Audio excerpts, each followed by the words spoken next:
Muchísimas gracias, César, por la invitación. Los saludo a todos, compañeros y compañeras del Coincides.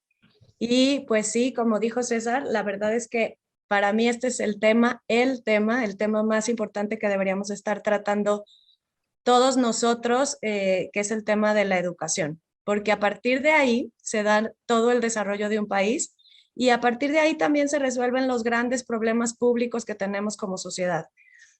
Para empezar, por ejemplo, el problema de la pobreza, el asunto del desempleo, el tema inclusive de la inseguridad, del narcotráfico, temas como hasta el cambio climático y la obesidad infantil, todos si tuviéramos una buena calidad de la educación y si estuviéramos formados para cuidarnos nosotros, para cuidar a nuestro ambiente, para cuidar a nuestra sociedad, para tener también esta parte de ética donde todos trabajamos por todos y todos crecemos juntos, este mundo y este México sería otro, ¿no? Entonces sí creo que es el tema más importante que se debería de estar abordando en todos los lugares donde se hace este gran discernimiento sobre cómo logramos el desarrollo de un país y de una sociedad.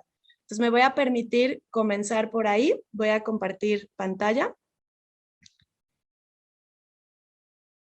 Y bueno, titulamos a esta presentación La educación del presente y los futuros posibles, porque les voy a hablar cómo estamos en México, cómo estamos en el estado de Jalisco, qué han hecho otros países como Vietnam y como Estonia, y finalmente, cuáles son los futuros que tenemos posibles y cuáles podemos ir diseñando desde aquí, desde Coincides y desde otras plataformas, donde con la colaboración de todos los transformadores de los países se pueden ir justo generando, transformando y moviendo y evolucionando.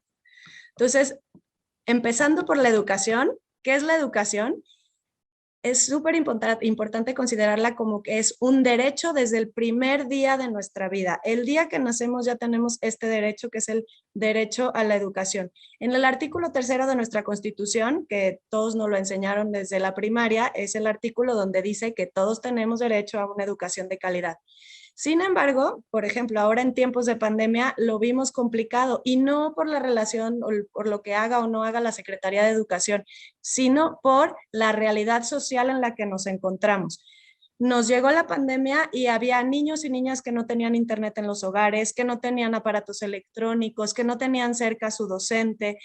Todo eso nos hizo complicado esta garantía del derecho a la educación. Sin embargo, en teoría lo tenemos todos garantizado. Y esto no sucedió solo en México, sino sucedió en todo el mundo, ¿no? Entonces, hay que ver esta nueva visualización de este derecho y ver cómo lo revolucionamos, cómo es esto que nos sucedió va a cambiar y va a transformar la nueva manera de ver la educación.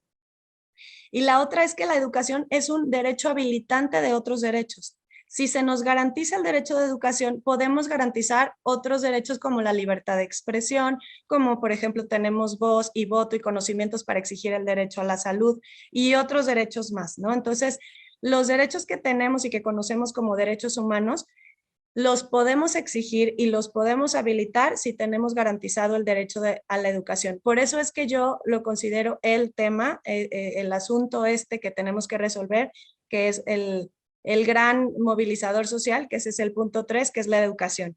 Y hablando de movilización social, para todos nos encantaría tener un país, una sociedad en Jalisco que sea más justa, más equitativa, más comprometida y sin embargo, tenemos diferentes realidades. Los que estamos aquí conectados el día de hoy, nuestra realidad es muy distinta a los que están conectados, a los que están en zonas como, por ejemplo, Puerto Vallarta o los que están en las zonas de pobreza y alta marginación de nuestra propia zona metropolitana de Guadalajara, o los que están en zonas de indígenas como la zona norte y las zonas wixárikas de nuestro estado. Y la educación debería de ser un factor que nos ayudará a cambiar de dónde venimos y hacia dónde vamos y generar que estas brechas de desigualdad que se fueron incrementando también durante la pandemia, porque los que estaban con un acceso a mayores recursos y a mejores condiciones pudieron tener acceso a mayores aprendizajes y tenían como más facultades también para seguir aprendiendo. En cambio, los que tenían esto restringido se fueron quedando todavía más atrás. O sea, queremos decir con esto que con la pandemia las brechas que nos hacen ser un país desigual una ciudad desigual aquí en la zona metropolitana de Guadalajara o un estado desigual, se extendieron todavía más y se ensancharon todavía más. Y a través de la educación se podría generar esta movilización social para que quedáramos todos en un mundo más justo y más equitativo. Partiendo de eso, en Mexicanos Primero nos encanta decir que origen no significa destino, que a través de la educación cambiemos de dónde nacimos y hacia dónde vamos. Ahorita ahí les podría decir que casi cero o casi nula movilización social en nuestro país. Si naciste en una condición, seguramente, como están las cosas en este momento, vamos a estar en la misma condición al final de nuestra vida, y eso es algo muy triste, porque un Estado debería de tener esta capacidad, y no nomás el Estado, nosotros como ciudadanos deberíamos de tener la capacidad de ayudar a otros a que su destino sea diferente a las condiciones con las que nacieron o las condiciones de pobreza, de marginación, de desigualdad con las que tuvieron sus propios padres, ¿no? Entonces, la idea de fortalecer la educación es justo cambiar esto, que origen no signifique destino. Y ahora les cuento de los casos de los países que transformaron su ruta, que transformaron su sistema educativo. Y les hablo de Vietnam, un país que estuvo en guerra, un país que hace relativamente poco estaba en los últimos lugares de aprendizaje, en los últimos lugares de calidad educativa, de acuerdo a las pruebas PISA, de acuerdo a la OCDE. Y de Estonia, un país que también estuvo también en la zona de los países de la izquierda, del comunismo, detrás del gran barrera de hierro y demás que teníamos antes de la caída del muro de Berlín. Y bueno, estos países transformaron su realidad educativa. Y la idea en una de las diapositivas del día de hoy, que es esta, platicarles qué fue lo que hicieron diferente, y a través del Coincides al final también les voy a dejar una tarea para que pensemos qué podemos hacer diferente aquí, empezando por nuestro estado, para cambiar nuestra realidad. Entonces, hablándoles de Vietnam, bueno, Vietnam, algo que hizo diferente fue, le aumentó considerablemente su presupuesto a educación. A nivel nacional, Vietnam lo que aporta del gasto público a educación es el 21% de su total. Entonces, es importante también invertir en la educación. Otra cosa que hizo diferente es tener el foco en las habilidades o en los aprendizajes básicos. ¿Cuáles son estos? Lenguaje y comunicación y matemáticas. No meterse en otros rollos, en otras materias, en más extensión de cosas que entendemos que sí son súper agradable tenerlas y demás, pero se enfocaron en estas dos, y con estas dos luego ya generaron todo lo demás, ¿no? Entonces, una fue enfocarse únicamente, pero muy reforzado en habilidades básicas. Otra que hicieron fue todo el tema de autonomía en el aula. En nuestro país, generalmente desde hace años, pero en esta administración federal se ha ido centralizando casi todo, no nomás la educación, pero la educación no fue excluyente de esto. Entonces, la educación, a través de la reforma educativa última que tuvimos con esta administración, se centralizó todavía más la educación. Entonces, ahora muchas de las cosas se resuelven en la Ciudad de México. Antes se iban resolviendo algunas de ellas también aquí en la Secretaría de Educación Jalisco, y poco a poco se iba logrando autonomía. Entonces, lo que hizo Vietnam fue darle mayor autonomía a los docentes, a los directores de las escuelas, lo cual les permitió que cada uno, de acuerdo a su contexto, pudieran ir tomando ciertas decisiones que les permitieran, de acuerdo a su contexto, transformar su realidad, porque no es la misma la estrategia que podemos utilizar en un país como, digo, en una ciudad como Guadalajara, o ni siquiera en la propia ciudad de Guadalajara. No es lo mismo la estrategia de una escuela pública que está en el centro a otra que está en, vamos a decir, en Arenales Tapatíos, en Zapopan, o sea, diferentes estrategias para cada uno, ¿no? Entonces, el director y la escuela tenían cierta autonomía para transformar su realidad adentro del aula. Sin embargo, también buscaban la centralización en todo lo relacionado con la evaluación. Eso sí, se centralizaba. Entonces, se verificaba cómo iban avanzando las escuelas y los estudiantes y en general los procesos de dirección y demás, de acuerdo a ciertas evaluaciones que sí eran centralizadas, pero el cómo lo hacían era totalmente libre, por decirlo de alguna forma. Eso fue lo que hizo Vietnam, y les cuento un poco de lo que hizo Estonia. Estonia lo que hizo fue un tema muy digital, muy moderno. Aquí, aprovechando que está el secretario de Innovación, pues Estonia se dice ser el país más digital del mundo, y no, tampoco no se excluye su educación. La educación de Estonia es la educación más digital del mundo, también según lo dicen ellos mismos, ¿no? Entonces, se le invirtió gran cantidad del presupuesto en hacer todo digital. Otra cosa que hizo Estonia fue poner a la educación como parte del sector económico. Aquí nosotros, por ejemplo, en México y en el estado de Jalisco tampoco es excepción, la Secretaría de Educación depende de toda la coordinación de desarrollo social. Y en cambio, en Estonia lo pusieron dentro de desarrollo económico. Entonces, tener esta visión económica como parte de la educación hizo también que tuvieran mejores resultados de aprendizaje. Ahí, bueno, hay diferentes tendencias que a lo mejor dirían que eso pudiera deshumanizar la educación, pero pues se podría cuidar en cierta forma, ¿no? También. Entonces, creo que es un acierto que tuvo Estonia en ese momento, poner a la educación como parte del sector económico, y todavía está así. Y la otra es que también pusieron este tema de la autonomía al centro de la agenda educativa, ¿no? También presentaron autonomía, y ahí no solo de la evaluación, ahí fue, digo, del aula, de las actividades en el aula, ahí sí fue total autonomía. Entonces vemos que países como estos, que estaban en subdesarrollo o en vías de desarrollo, hicieron este tipo de estrategias. La que tienen en común es el asunto de la autonomía, que a partir de la pandemia también se ha estado tratando de aplicar poco a poco aquí en el estado de Jalisco. Mexicanos Primero hizo un estudio sobre cómo se entiende la autonomía en las escuelas por parte de los directores, por parte de los docentes, qué entiende cada uno y en qué hemos podido avanzar. Esto es un proceso largo, que eso es algo que también hay que decirles. Para transformar como se transformó Vietnam y Estonia, no pasaron 2 años, ni 1, ni 5. La transformación educativa es un tema de largo plazo. Sí tenemos que tener voluntad, tenemos que tener disciplina, tenemos que tener también paciencia, y no y dejar un paso sostenido, ¿no? Si fuéramos en un maratón, es un paso sostenido y sabiendo hacia dónde vamos, y no dejarlo. ¿Por qué? Porque una generación que modificamos su sistema, si entra un niño o niña en primero de primaria, para que se note la diferencia en el proceso educativo, por lo menos tienen que haber pasado toda la primaria, toda la secundaria e inclusive hasta media superior, para darnos cuenta si es que sí se transformó la totalidad del sistema educativo. Entonces, sí es un tema también de paciencia y de pues esfuerzo continuo. La otra, algo, ya voy a empezar a hablar un poco de lo que sucede en nuestro país, y pues también un poco en nuestro estado, es que la educación se ha visto como la última de nuestras prioridades.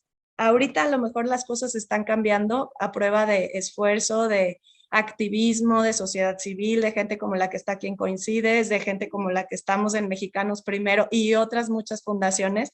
Pero si se fijan, nos dimos cuenta, en tiempos de crisis nos damos cuenta qué es lo que realmente nos importa, ¿no? Entonces sucedió la pandemia y todos preocupados pues por la salud, ¿no? Primero, hay que cuidar nuestra salud. Luego nos preocupamos y nos ocupamos por el tema de el desempleo, la economía, la gente que no tenía también alimento. Entonces cuidamos toda esta parte de la economía. Entonces el sector económico, hay que abrir los centros comerciales, hay que abrir las tiendas, hay que abrir, inclusive se abrieron bares, restaurantes y estadios de fútbol antes que las escuelas. Y entonces ahí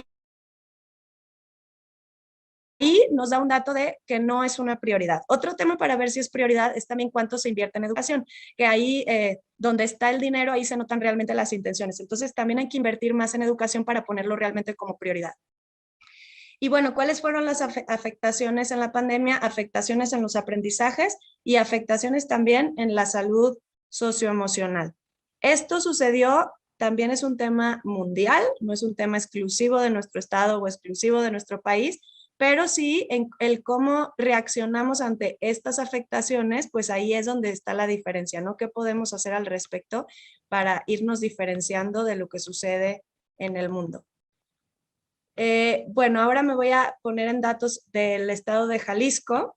Y aquí les cuento cómo estamos también y datos también de la pandemia. Bueno, matriculación. Este es un dato que quise corroborar el día de ayer con el propio secretario de Educación y con el área de planeación, porque a mí me gustaría tener ya la matriculación de este ciclo escolar, que ya estamos casi en marzo, y no está todavía transparente y pública la matriculación de este ciclo escolar 2021-2022. Inclusive ya estamos inscribiendo a niños y niñas al ciclo escolar próximo, pero todavía no se puede ver por transparencia la matriculación. Entiendo, por lo que me explicaron ayer, hay un tema burocrático que tiene que ver también con la Secretaría de Educación Federal, pero sí sería muy interesante tener datos públicos para a partir de ahí tomar mejores decisiones. Entonces, lo que les puedo decir hasta ahorita es que del ciclo escolar comparado del 2019 al 2020, se matricularon 35,800 menos estudiantes que el año 2019. Y entonces ahí nos podemos dar cuenta que sí ha habido pérdida de personas, no nomás pérdida de aprendizaje, sino pérdida de personas. Hay que recuperar a las personas que perdimos, que se desconectaron de la escuela, que no tuvieron, que no estuvieron cerca de su docente, de su director y demás, que se tuvieron que salir por temas de a lo mejor de desempleo de los padres y tuvieron que salir a trabajar, o que no tuvieron simplemente seguimiento por falta de conectividad en su hogar o porque mamá y papá se fueron a trabajar y no tenían apoyo en casa, ¿no? Entonces, ese es un tema que tenemos que cuidar. Otro tema es el de los aprendizajes. Aquí se hizo, y aquí, bueno, felicitando al gobierno de Jalisco que hizo pruebas estandarizadas como planea, fueron muestrales no censales, pero al fin y al cabo son datos que no tienen en otros estados más que en el estado de Querétaro y en Jalisco se hicieron. Ahora, los resultados de estos pruebas es que el 72% de los estudiantes de primaria y el 70% de los estudiantes de secundaria están bajo en niveles de matemáticas. Aquí también lo que les puedo decir es que comparativo con pruebas planea que no eran en pandemia, estamos más o menos parecidos, pero bueno, no nos vamos a consolar con eso, ¿no? O sea, no vamos a decir, ay, no, estamos perdiendo aprendizaje, sino que seguimos mal, seguimos con 72 y 70% de gente, de niños y niñas que no, que tienen niveles bajos de matemáticas. Entonces, algo tenemos que hacer al respecto con ese asunto de los aprendizajes.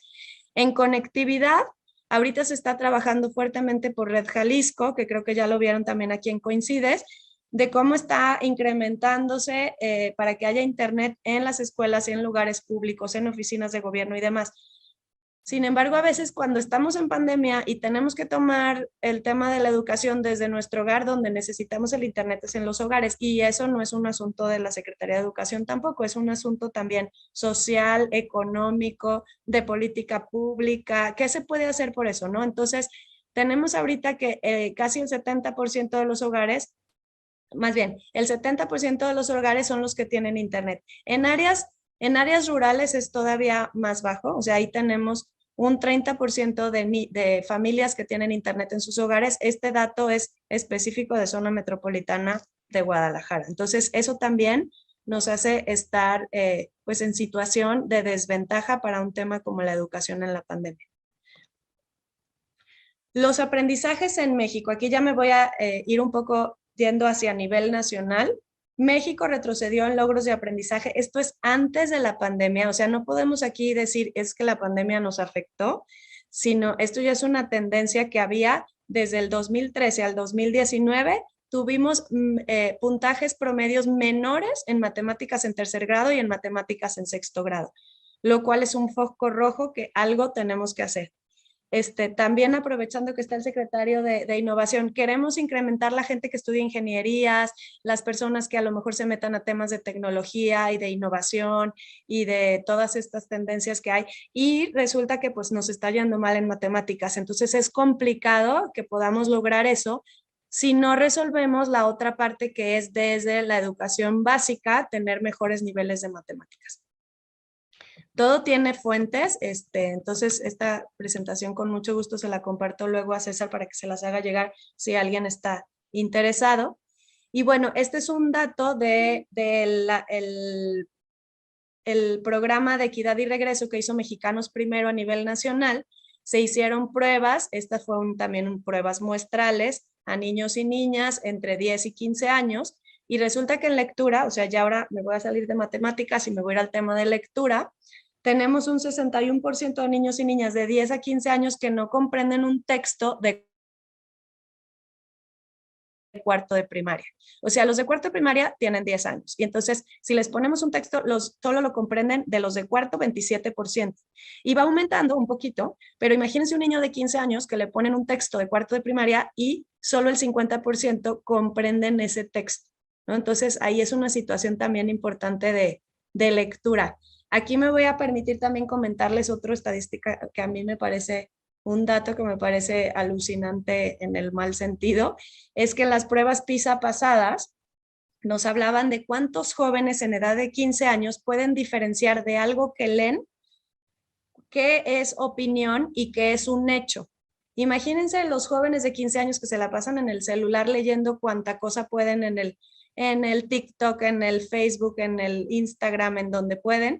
Y entonces les voy a contar, a nivel mundial, esto es a nivel mundial, aproximadamente el 10% de los jóvenes de 15 años distinguen qué es hecho y qué es opinión. Eso es a nivel mundial, o sea, no es un tema nada más de México. Ahora les cuento a nivel nacional.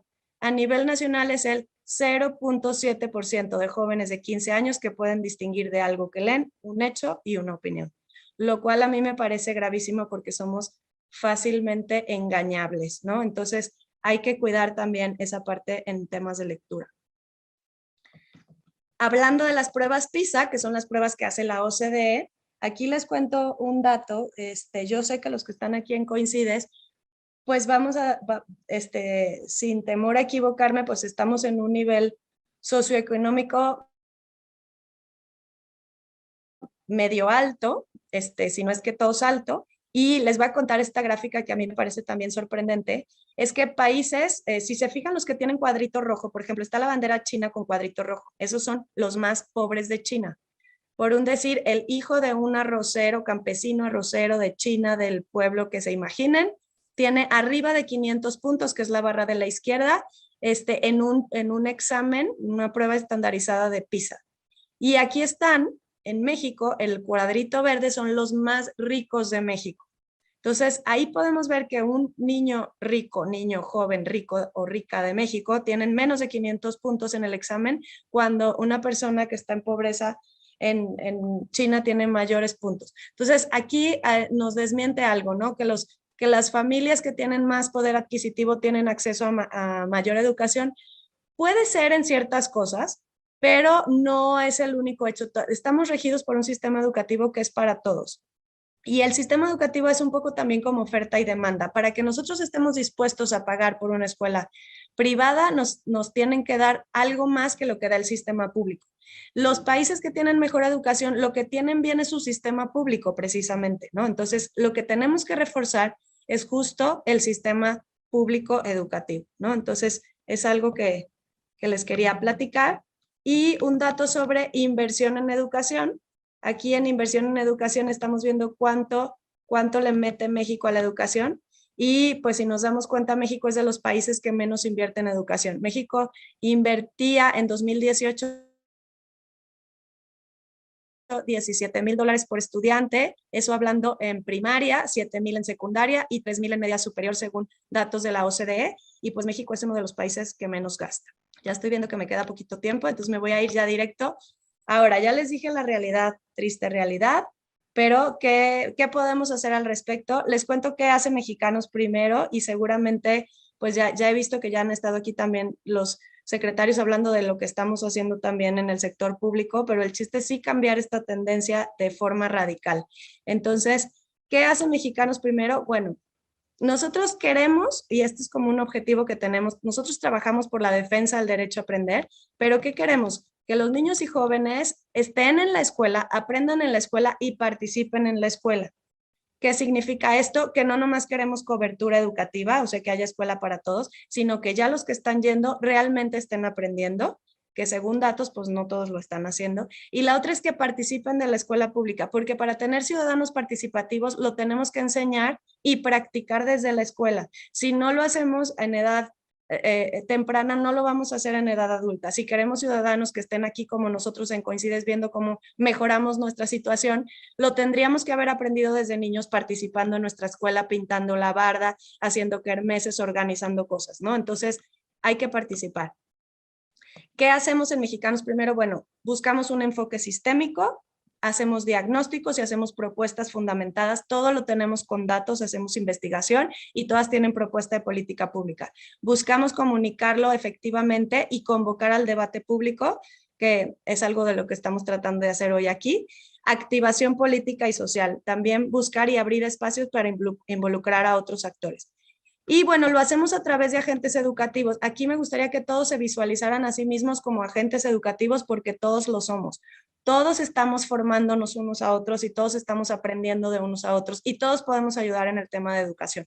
No nomás los docentes o directores de escuela, no nomás los estudiantes están involucrados, están obviamente las familias, pero también los ciudadanos, los medios de comunicación y la iniciativa privada. Todos somos agentes educativos de la transformación. Y bueno, nuestra teoría del cambio, aquí les cuento, el MIT hace un proceso de planeación para asociaciones civiles y aquí tenemos 7 objetivos. Uno es invertirle a los directores de escuela pública, que es la gestión escolar efectiva. Otra, valorizar y dignificar la profesión docente a los maestros, fortalecer sus trayectorias, que es el 3, es decir, que tengan un proceso de carrera en el que un director sepa que luego se evalúa y que luego puede subir o de sueldo o de puesto o adquirir mejores prestaciones. Todo eso como en una empresa un poco así. Entonces, un poco fortalecer las trayectorias que sean claras, que sean transparentes, que no sea como antes se hacía, que ya no es así, porque le heredaron la plaza y esas cosas, ¿no? Entonces, eso se ha ido trabajando también con presión de la sociedad civil. Buscamos que las familias participen en la escuela, no nomás que dejen a los niños como si fuera guardería, sino que participen en el proceso educativo, que se invierta bien y visualizar cómo se está gastando esa inversión en educación. Un proyecto de largo plazo, que no cada 6 años nos cambien la ley de educación y se haga una nueva reforma educativa, sino que tengamos, si no, no podemos tener esto que tiene Vietnam y Estonia, que hicieron un plan y lo ejercieron así y lo están llevando a cabo por más de 15 años. No es una cosa de la noche a la mañana, ¿no? Entonces, algo de largo plazo y poner la educación al centro de la agenda. Todas nuestras decisiones pensadas y basadas en el interés superior de la niñez, en qué queremos lograr para nuestra infancia y cómo queremos nuestro futuro. ¿Qué programas tenemos? Bueno, tenemos un premio para docentes, que es reconocer las mejores prácticas educativas para maestros, luego las visualizamos, luego las compartimos. Un diplomado en el TEC para líderes educativos transformadores, que tiene certificación de Cambridge University y buscamos tener mejores directores. Como en todos lados, teniendo un buen director, todas las cosas funcionan bien. En una escuela, si tenemos un director con esa actitud transformadora, el docente se está capacitando, las familias están participando en la asociación de padres de familias de la escuela, los niños y niñas tienen mejores resultados educativos y hasta hay papel en el baño, porque muchas veces en las escuelas me ha tocado ir a muchas y no hay papel en el baño, ¿no? O sea, datos como ese. Entonces, cuando tenemos un buen director, todo funciona bien. Tenemos un podcast que se llama Presente Profe y es un poco para la vinculación docente y ya se me terminó el tiempo, César, creo, ¿o no? ¿O voy bien? No, no, no te preocupes, no te preocupes. Sí, tú termina, Pau. Bueno, luego Abriendo Horizontes es un programa para familias.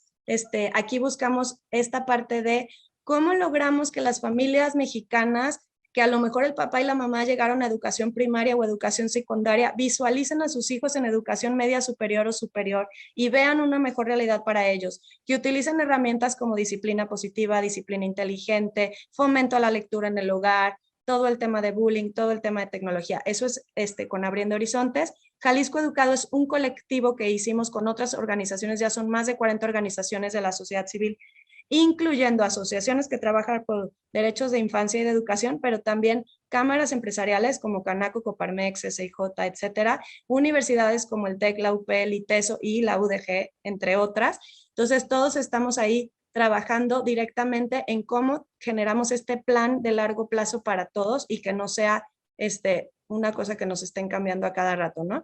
Luego, el tema de las investigaciones que hacemos. Este último año y medio sacamos estas 3 investigaciones. La de trayectorias, que es el tema de escuelas normales, eso lo vemos como un tema raíz. Ahí es donde se forman a los futuros docentes. Entonces, si pensamos en formar bien a un futuro docente, lo que pasa es que cuando ahorita con esta nueva ley y esta nueva reforma educativa, los egresados de las escuelas normales tienen automáticamente una plaza en el sistema educativo. Entonces, ¿qué queremos? Que estén lo mejor formados posibles porque van a tener automáticamente una plaza, ¿no? Entonces, ¿qué queremos? Pues que estemos vigilando y capacitando y formando y que tenga las mejores herramientas y presupuesto y todo lo que necesiten las escuelas normales y ver quién forma, qué experiencia, qué trayectoria tienen y demás, los que forman a los futuros formadores. Hicimos 2 investigaciones sobre la pandemia, una a los 3 meses de la pandemia y otra a 500 días de la pandemia para ver qué necesitábamos, cómo estábamos, y todas tienen propuestas de política pública aplicada. Una de esta que salió a 3 meses era el tema de autonomía, que es algo que trae también Estonia y Vietnam, ¿no? Dentro de lo que se puede, porque la ley, como les dije, cada vez está más centralizada hacia lo federal, por lo menos en la última reforma, ¿no? Otras cosas que hemos estado haciendo es visualizar también a los municipios como educadores. Casi todas las atribuciones de educación las tenemos a nivel federal y a nivel estatal. Casi hay relativamente pocas a nivel municipal. Sin embargo, sí hay cosas que se pueden hacer desde un municipio para ayudar a temas educativos. Desde que haya luminarias afuera de la escuela, desde que no haya tienditas de alcohol enfrente de la escuela, que haya una biblioteca, que haya una unidad deportiva cerca de la escuela, que se esté promoviendo también a los mejores maestros en el municipio. Son cosas que pueden ir haciendo las alcaldías en favor de la educación, aunque no tengan atribuciones directas. También tenemos campañas como esta de Quédate en Clases, que la tenemos ahí en kioscos y parabuses, y verán otras campañas más. Y pues aquí lo que buscamos es siempre meter el tema de la educación. Es importante, la educación es el mejor camino, es el gran movilizador social en toda la sociedad. Y tenemos una ruta de 2 carriles, que ahí me encantaría que los que quieran participar un día nos hablen. Una es lo que se hace por la vía tradicional. Ya se están mejorando los procesos en la Secretaría de Educación Federal y Estatal, todo el tema de lo que se hace para formar a los docentes, para apoyar a las familias, lo que ya se está haciendo, digámoslo así, nada más hacerlo cada vez mejor. Y necesitamos una vía alterna, que es el carril donde rebasamos, en nuestro carril izquierdo, que es nuestra ruta, y así tenemos nosotros un laboratorio como un think tank, donde estamos buscando qué podemos hacer para rebasar, qué podemos hacer para dar ese brinco de algo que no estamos haciendo, porque vamos mejorando, pero muy lentamente. ¿Qué podemos hacer para que México, para que Jalisco se convierta en el nuevo Vietnam y Estonia, y no para seguir avanzando? Pero si seguimos avanzando este ritmo, nos va a llevar muchos años lograr lo que queremos, ¿no? Entonces, la tarea que les quiero dejar es cómo podemos lograr una verdadera equidad en la educación para que todas las personas puedan desarrollar su máximo potencial. Algunas de las ideas que tenemos nosotros son las que ya les presenté, ¿no? Valorizar a los docentes, lograr tener un pensamiento disruptivo y buscar algo que podamos hacer por la otra vía, por la del carril izquierdo, tener voluntad política y voluntad de los actores. Y la otra es poner a la educación al centro de la agenda, que todo lo que estemos decidiendo a nivel público, busquemos que tenga que lo visibilicemos y lo veamos como algo que queremos hacer en materia, o sea, esto nos va a servir para nuestros niños, nos va a servir para el futuro, cómo lo visualizamos desde ahí, ¿no? Entonces sí poner a la educación al centro de la agenda de todas las decisiones públicas. Finalmente les dejo aquí 2 frases que a mí me gusta ver en la comparación de lo que sucedió. Esto es para los que son empresarios. Milton Friedman, Premio Nobel de Economía 1976, él decía que la única responsabilidad social de las empresas es incrementar sus beneficios, o sea, tener más utilidades y hacer más dinero, ¿no? Tal cual. Años después, 2018, Larry Fink, que ya él es más de temas de inversiones y demás, él nos dice que las empresas deben de beneficiar a todas las partes interesadas: accionistas, empleados, clientes y la comunidad donde opera. Entonces, este es un mensaje para los que están aquí que sean empresarios, que su tarea no es solo tener utilidades, sino beneficiar y apoyar a todo lo que esté a su alrededor, a todos sus stakeholders, incluida su comunidad, ¿no? Entonces, parte de eso es pensar en la educación, porque si apoyamos a la educación, pues estamos apoyando a nuestra comunidad, inclusive a nuestra misma empresa para el largo plazo. Entonces, cierro con esta frase que me gusta, que es lo que se les dé a los niños lo darán a la sociedad. Y sería todo, César. Muchas gracias.